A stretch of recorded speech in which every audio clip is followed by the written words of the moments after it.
Cuando somos niños, generalmente ignoramos el valor de la educación, pero cuando vamos creciendo, la vida nos demuestra que la educación puede cambiar a las personas, ayudarlas a ser libres y tener pensamiento crítico.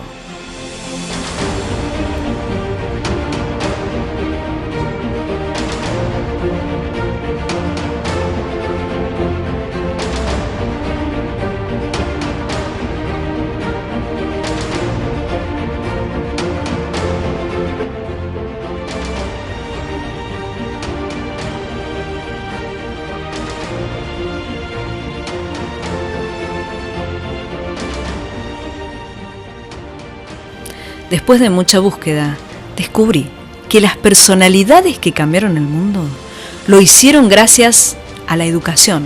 La educación los condujo al conocimiento. La historia de la evolución y el conocimiento es amplia y atestigua que el mundo inspira al hombre y que el hombre transforma su mundo. La educación es nuestro pasaporte para el futuro. Los niños y adolescentes tienen que ser enseñados sobre cómo pensar, no qué pensar. La educación es el camino para construir tu futuro.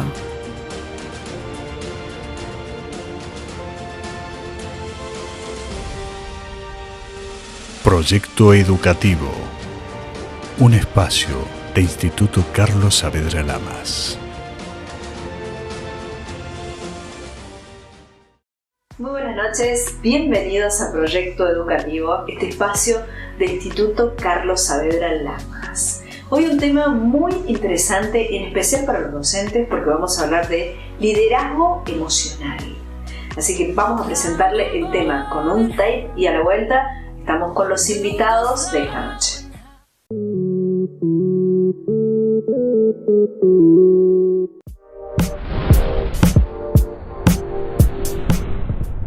Liderazgo emocional docente.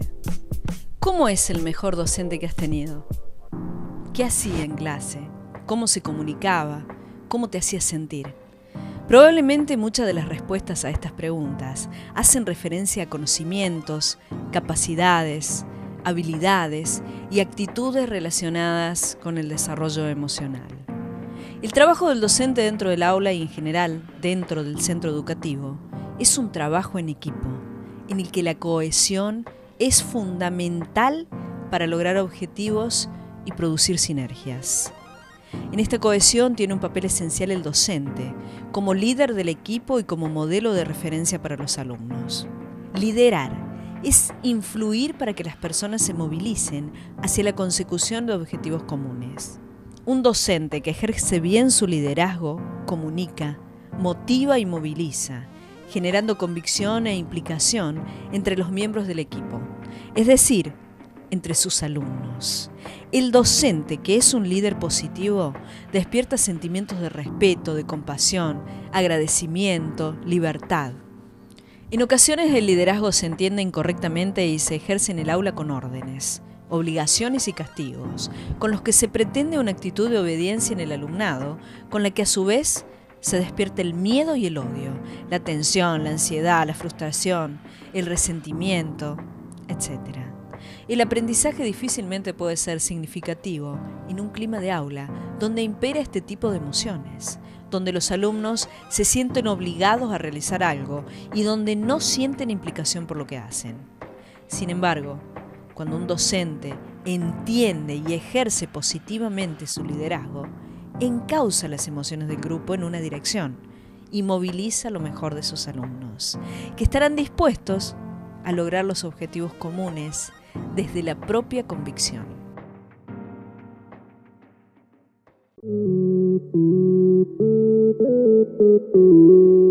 Y ahora sí, después de ver el informe, es momento de presentar a los invitados de esta noche.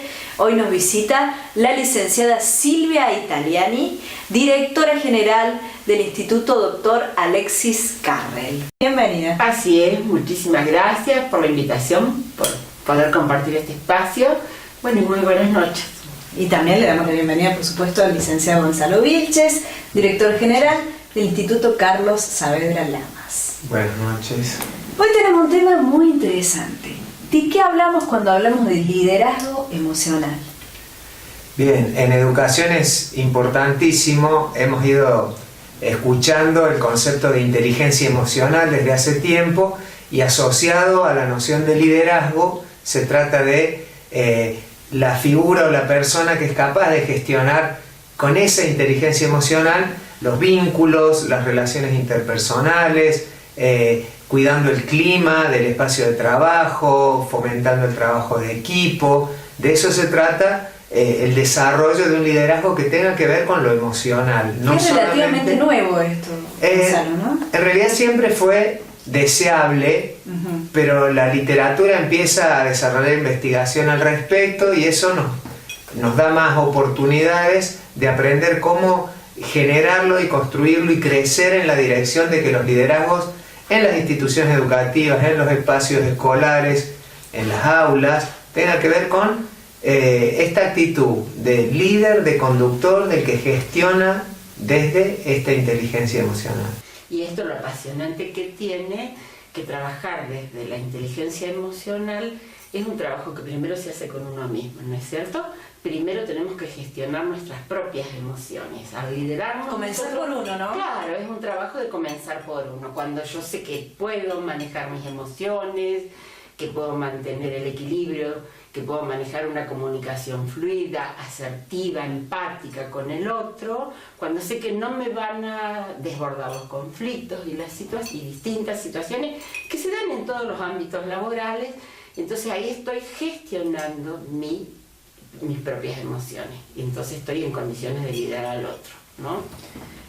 Coaching docente, ¿cómo relacionamos una cosa con la otra? El liderazgo emocional con el coaching docente. Bueno, vayamos primero al origen del término. El término surge en la Universidad de Oxford y se consideraba coaching a la persona que acompañaba a superar las dificultades que tenían en los exámenes sus alumnos.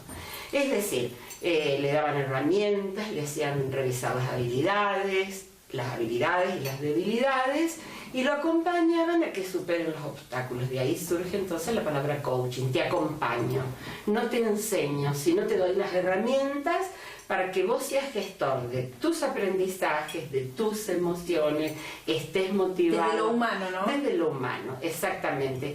Y en el coaching educativo, en una institución se gestiona desde el área directiva. El directivo es un gestor de sus docentes, es un líder nato, ¿no es cierto? O tendría que ser, de sus docentes y de sus alumnos.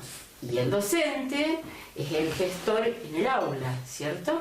Es el coaching de sus alumnos. Antes se creía que el líder era autoridad, pero autoridad por medio del respeto, hasta del miedo, ¿no? Que el respeto es algo que es un sentimiento, que se construye. Retomando un poco lo que decía, definitivamente se construye, respetando, por supuesto, ¿sí? Tiene que ser una construcción mutua. Retomando un poco lo que decía Silvia recién acerca de este coaching que en el ámbito empresarial está muy difundido, tiene que ver con entrenar habilidades que a lo mejor no tenemos tan desarrolladas y necesitamos colaborativamente acompañarnos, pero desde alguien que tenga un horizonte, que tenga una visión de a dónde se pretende llegar para acompañar a cumplir objetivos a los demás. Claro, nos decía que antes el liderazgo estaba relacionado con la autoridad, ¿no? Tiene que ver con los modelos educativos de las décadas pasadas, donde la educación era disciplinadora y esto se hacía así porque debía ser así. Hoy se tiene que hacer, pero sí, era vertical. Claro, hoy es más democrático, ¿no? Es más empática. Y la diversidad siempre enriquece, entonces hay aportes. Seguro, y en una sociedad tan turbulenta, tan acelerada, con tantos cambios, necesitamos nuevos paradigmas comunicacionales, ¿no? Si pensamos hoy en ese tipo de autoridad, probablemente sea, digamos, motivo de frustración o debilite los vínculos, si se sostiene ese autoritarismo o esa autoridad rígida tan vertical.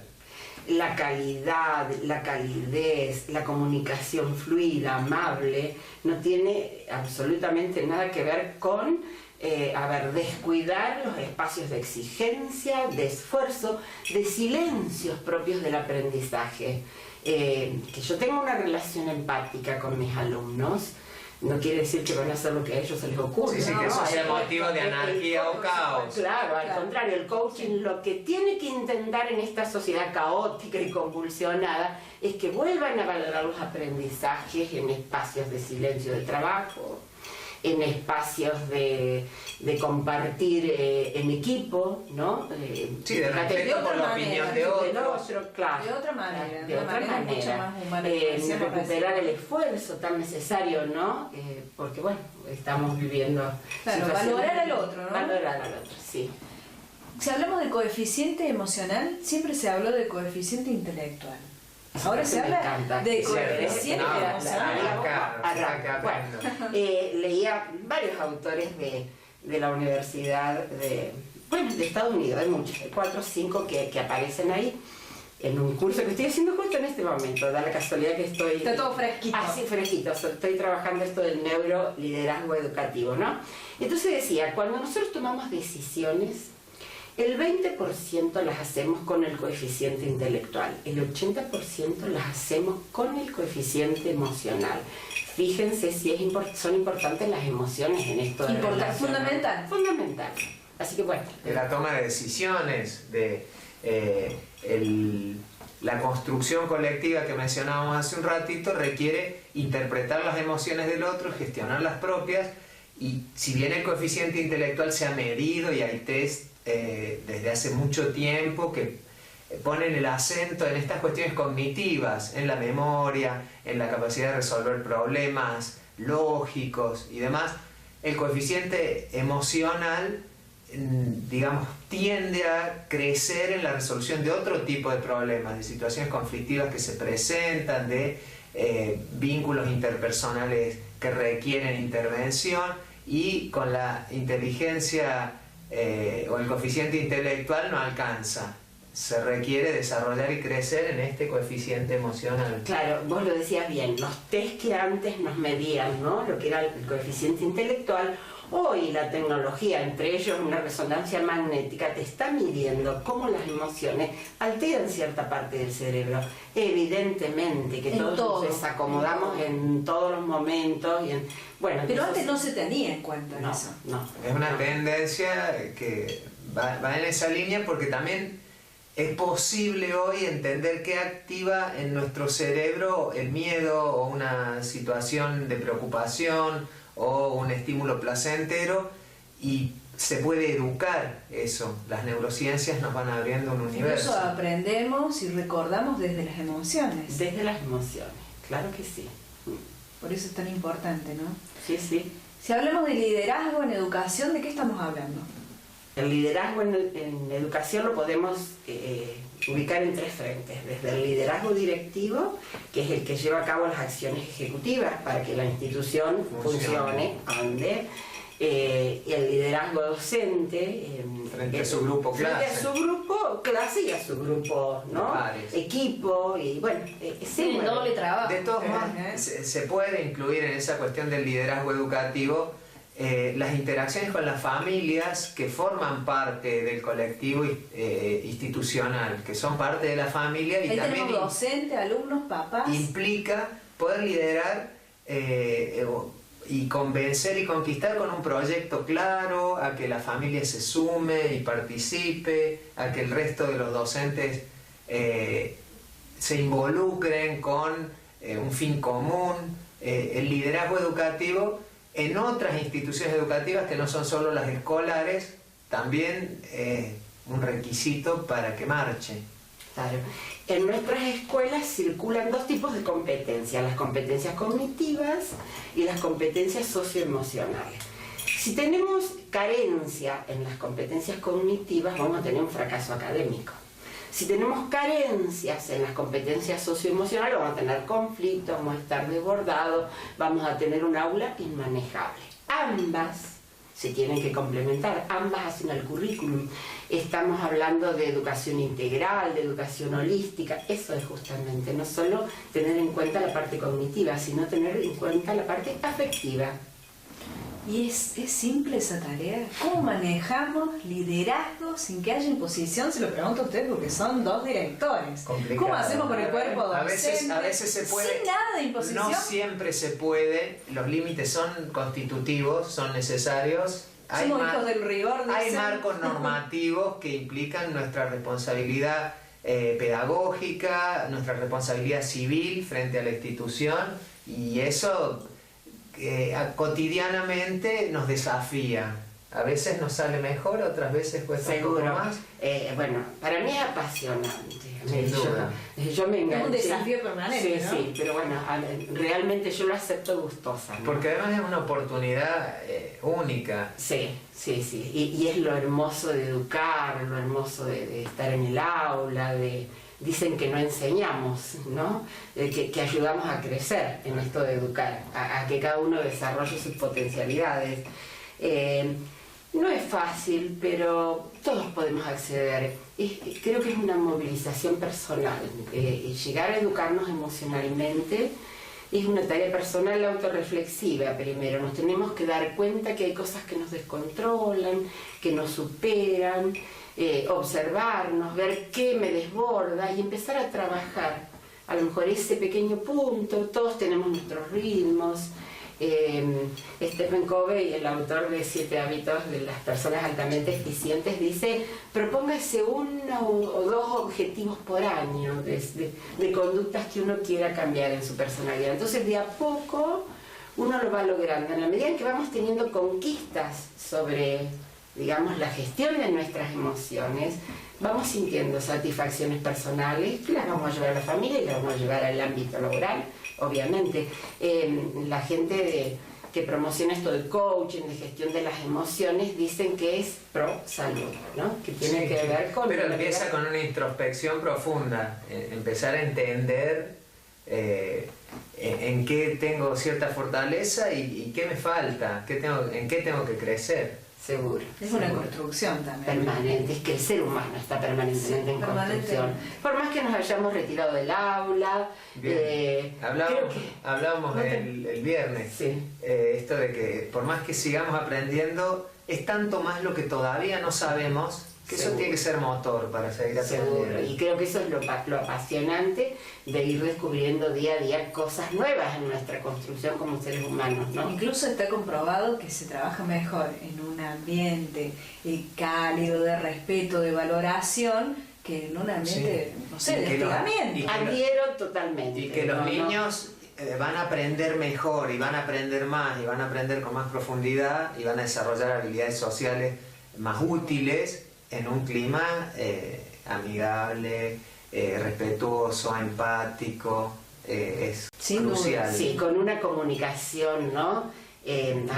Empática, que no sea esa comunicación que hiere, que destruye, porque todos somos analistas desde el sillón, todos estamos analizando, todos somos opinólogos, ¿no? Pero bueno, ponernos en el campo, somos todos magníficos para opinar y ver el error y el defecto del otro, somos profesores, pero bueno, nos cuesta revisarnos, nos cuesta poner el hombro y hacerle frente a las situaciones de las cuales somos responsables, ¿no? De la educación en las escuelas, los únicos responsables somos los docentes. No podemos llamar a otro profesional a que nos ayude o que nos solucione algún problema. Las soluciones tienen que salir de adentro de las instituciones.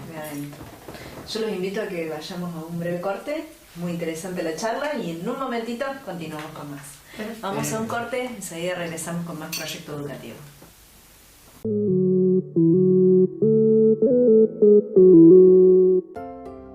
Instituto Carlos Saavedra Lamas. Comprometidos con la excelencia educativa desde 1980. Equipo docente de primer nivel. Excelente entorno de aprendizaje y crecimiento para niños y jóvenes. Acompañando el crecimiento. Construyendo futuro. Instituto Carlos Saavedra Lamas.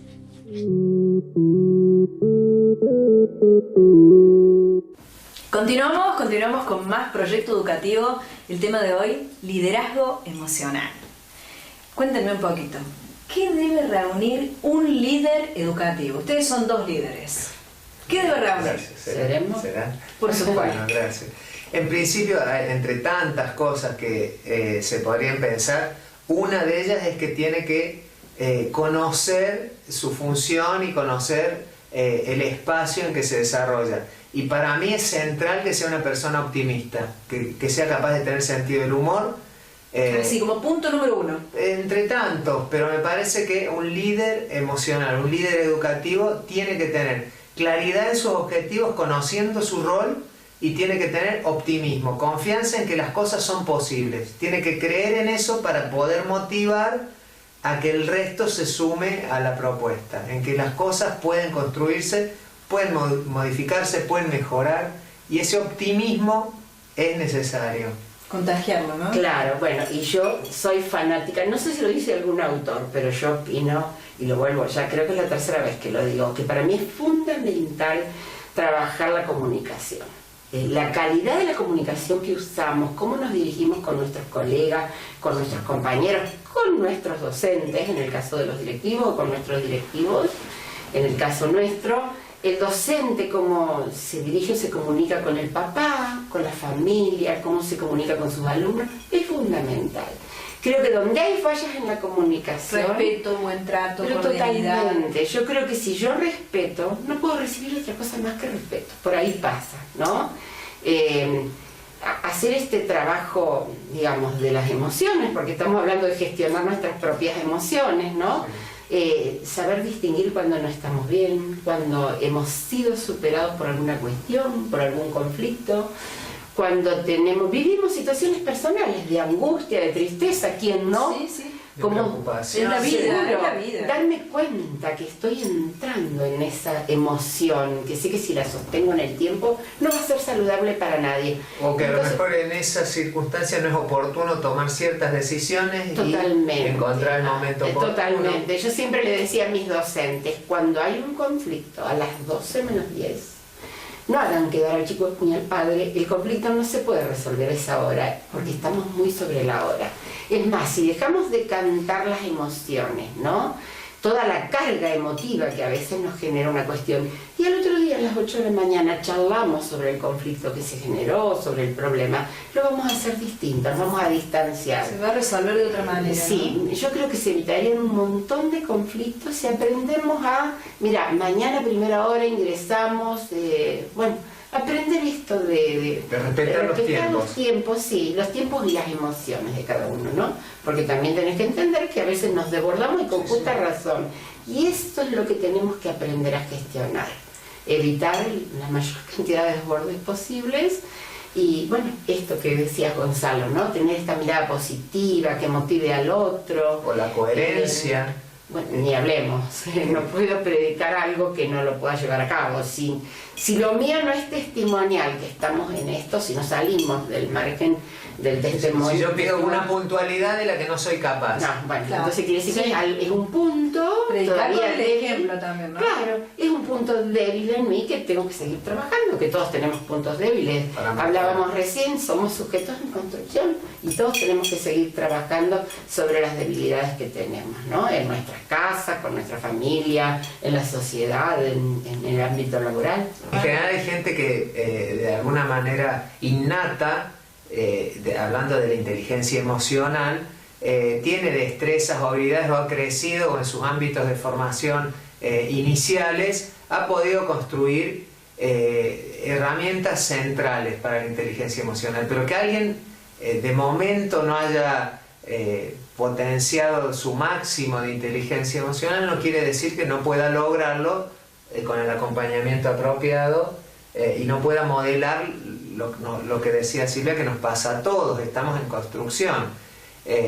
El hecho de que haya docentes que manejan mejor su grupo probablemente sea una oportunidad para que compartan con sus colegas que no lo logran tanto y desarrollar espacios de trabajo colaborativo y en equipo a veces es una oportunidad para que el conjunto de la institución se vuelva más inteligente. Vamos creciendo entre todos, ¿no? Seguro. Y hoy en día hay mucha bibliografía que nos brindan herramientas, ¿no? Para trabajar primero con el adulto. Creo que esta es una instancia si bien no es tan nueva, pero es una instancia donde el trabajo lo tenemos que hacer primeramente los adultos, para que llegue al aula, ¿no? Sí, sí. Es un trabajo personal, de autorreflexión esto, ¿no? Que reflexionemos y nos demos cuenta qué cosas me superan, qué cosas no manejo. Y el docente mismo es quien va a buscar las herramientas, y hay bibliografía disponible. Sí, y si alguno no es tan autogestor, el directivo tiene que acompañar. Sí, seguro. ¿Aprenden más y mejor los alumnos que tienen un maestro que ya es líder? ¿Aprenden de otra manera? Sin duda. Totalmente convencida. Totalmente convencida. Si es este Es un líder que cambio motiva. absoluto, ¿no? El docente líder creo que tiene un aula con un clima de armonía, de paz, de compromiso. Porque ya se relacionan de otra manera. Que trabaja la voluntad y el esfuerzo. Yo recupero esas cosas porque realmente lo que tenemos que recuperar, claro, más allá de lo académico, es ¿no? esto. Sí. Estudiar es un esfuerzo. Y implica un trabajo. Claro.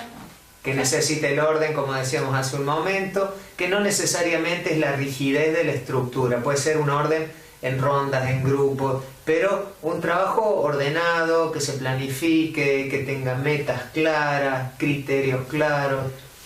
Claro, o sea, que motive, que le dé el valor que tiene el aprendizaje. ¿Por qué es importante que lo sepas? ¿Para qué tenés que saberlo? Darle una explicación. Esto es así, vieron el programa y lo tengo que dar. Ay, qué se dolor, terminó. qué horrible. Claro. De hecho, creo que- hay autores que hablan de una capacidad a la que llaman la seducción pedagógica. Esta cuestión de yo me gusta tanto lo que conozco, lo que sé, lo que aprendí, que quiero compartirlo porque sería genial que vos también lo conozcas y lo aprendas.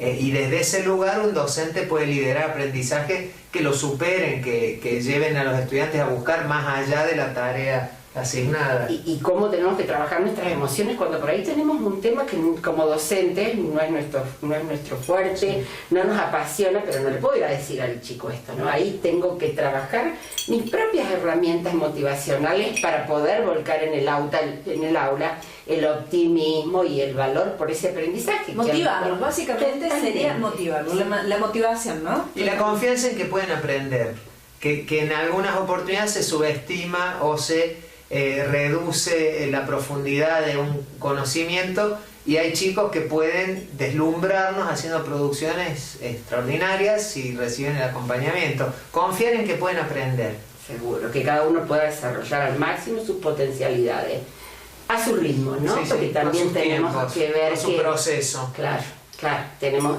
hoy se habla de aulas inclusivas, de diversidad de aprendizaje, de estilo de aprendizaje, y es real, ¿no es cierto? Pero tratar de recuperar o de sacar de cada alumno lo mejor. Lo mejor, que es posible, ¿no? Sí, seguro. ¿Se puede cambiar la realidad de los alumnos? ¿Un docente líder puede cambiar la realidad de los alumnos? Y que la realidad incluye su entorno, su contexto, su historia de vida, el capital cultural de su familia, cantidades de cosas, de sus tradiciones, de sus creencias. De todos modos, sin duda un docente que lidera puede abrir horizontes, puede mostrar posibilidades que a lo mejor no se les ocurrirían, y eso facilita cambiar realidades, seguramente. Totalmente. Aunque no tengan la misma contención en la casa. Es que, bueno, uno tiene que buscar el vínculo, la relación empática y pasar. Si en la casa no está la contención se la tenemos que dar nosotros. Nosotros pasamos a ser los adultos referentes, es apasionante. No creo que un alumno esté más horas con su familia Muchas veces. en este vínculo que con nosotros. Como adultos referentes. Claro, somos los adultos referentes. Y ojo que esto no lo sostenemos Tienen la ahora. posibilidad de dejar huellas. Totalmente. Malas o buenas, Sí, ¿no? sí, que No, podés- es que hay que dejarla. Podés dejar en tu desempeño y en tu interacción una cultura de la queja, de la protesta, de la desazón, o por el contrario, ser alguien gozoso de lo que hace, como referente, alguien que propone variedad de cosas para que los chicos conozcan hacia dónde puede dirigirse su interés, y que tengan alguien que les presente arte, cultura, literatura, ciencia. Eso cambia historias, cambia realidades. Seguro, y pensaba mientras hablaba, ¿qué dejamos, no? La educación emocional no se mantiene solo con las palabras, ¿no? Con gestos, con posturas, con actitudes, cuando abro la puerta del aula, miradas, como ingreso, ¿no? Cómo saludo, cómo doy la bienvenida. Y a su vez espacio. el niño también, ¿no? Yo les preguntaba a mis alumnos, ¿cómo están? Y me decían bien, y yo decía a veces avisarle a la cara, Claro, porque claro. los rostros Sí, se leen, ¿no? O tengo la oportunidad a veces con mis alumnos en el saludo inicial decir, aunque después no se logre, pero decir, ¿están preparados para la mejor clase de la semana? Y entrar con eso, ¿no? Que esa sea la impronta de lo que podemos lograr juntos. Claro, un Claro, desafío. ya hay una predisposición Claro, diferente, ¿no? claro, magnífico el desafío, por supuesto. Ha sido un placer. Igualmente. Bueno, el nuestro Gracias por la también. invitación. Bueno, Gracias. muchísimas gracias. Una charla de amigos. Sí, Pero de sí, verdad, por un supuesto, Sí, por Un supuesto. placer. Bueno, y hay que animarse, hay que animarse a la transformación, a cambiar, volvemos a lo mismo, trabajar desde esto de la inteligencia emocional, desde el paradigma este nuevo, nos hace bien a todos, primero a nosotros mismos. Entonces, si estamos bien con nosotros, lo vuelvo a repetir, está todo el entorno. Qué mejor que transmitírselo a los alumnos, ¿no? Seguro. Bueno, gracias. Un placer.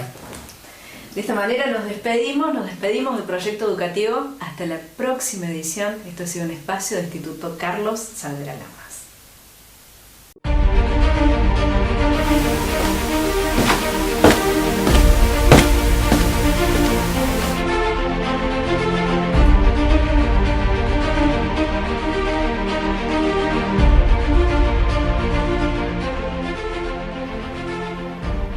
Cuando somos niños, generalmente ignoramos el valor de la educación, pero cuando vamos creciendo, la vida nos demuestra que la educación puede cambiar a las personas, ayudarlas a ser libres y tener pensamiento crítico.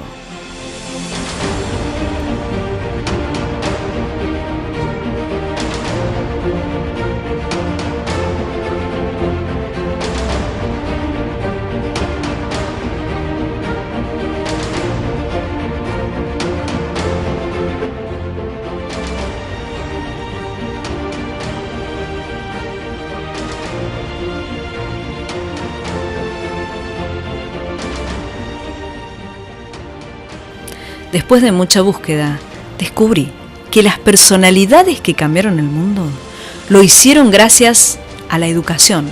La educación los condujo al conocimiento. La historia de la evolución y el conocimiento es amplia y atestigua que el mundo inspira al hombre y que el hombre transforma su mundo. La educación es nuestro pasaporte para el futuro. Los niños y adolescentes tienen que ser enseñados sobre cómo pensar, no qué pensar. La educación es el camino para construir tu futuro.